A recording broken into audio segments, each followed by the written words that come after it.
I remember back in 2010 when Skyline came out, as a movie I was really excited about seeing, but ultimately left me really disappointed. So much so that I can only remember parts of the plot. I more remember that feeling of just sheer hatred when I left the cinema. When I heard there was a sequel announced, I had zero interest. Absolutely couldn't care less. Then I heard that two of the guys from The Raid were in this movie, along with Frank Grillo, and I just could not wait to see it. This is the visual representation of what me as a teenager would probably have asked for in a movie. You know, it's give me some martial arts guys, give me an all-American hero who's a little bit damaged and looking for redemption, give me aliens and destruction. And I'd have been happy. And if that's all you're looking for is to have your base interests covered, this is going to do it for you. The basic story is this is set, well, the first third is set at the same time as Skyline is going on. You don't have to have seen that movie to enjoy this one. In fact, it's probably better if you haven't. Frank Grillo is a police officer who is just coming back onto duty. Something has happened to him.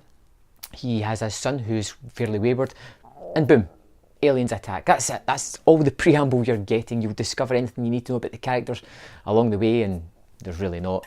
They get picked up onto this alien ship. They have lots of fights with aliens. They get dumped in Indonesia where they bump into the guys from The Raid, Iko Uwais and Yaya, forget his second name, who played Mad Dog in the first The Raid. And these guys light up the screen. They really do, because they are just hand-to-hand fighting with aliens. It is bonkers, but it's also much fun. It's just, it really is ludicrous.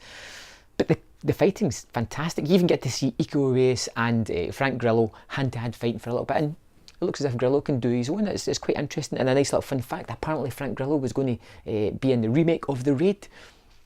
After seeing this, I think I'd be quite interested in checking that out. Although it's never going to be as good as The Raid. Back to this movie. It's got a plot. It's not that interesting. It's actually got subplots as well, and they're even less interesting than that main plot. What you're here for is some special effects, some of which are fantastic and some of which are PS1 kind of standard. They're not that great, but somehow they kind of meld together.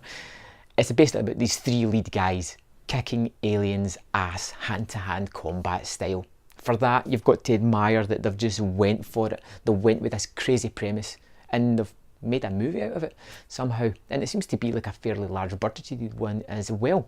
Beyond Skyline isn't going to offer any substance, any merit that way.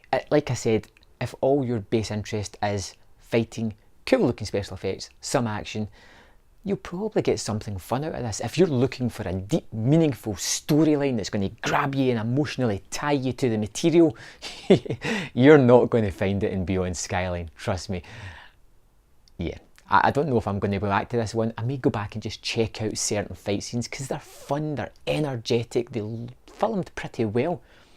And yeah, there's not really much else to say about the movie. It pulls tropes from all kinds of other science fiction. Particularly, I noticed V was a strong representation in the small child that rapidly grows and ultimately doesn't really do anything but make a machine gun come alive at one point near the end. It's pointless. Like I said, the plot is, well, it's really not of any importance whatsoever.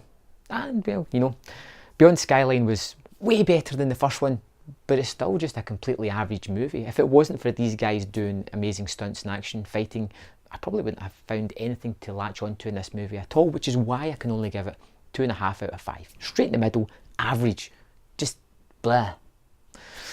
So what I want to know is, did you see Skyline, the one that came out in 2010? What did you think of that? I want to know your opinion, let me know. And then if you've checked this one out, what you thought about it. And are you as big a fan of the Raid movies as I am? Let me know in the comment box, all that stuff. And I'll see you next time on Man vs. Film.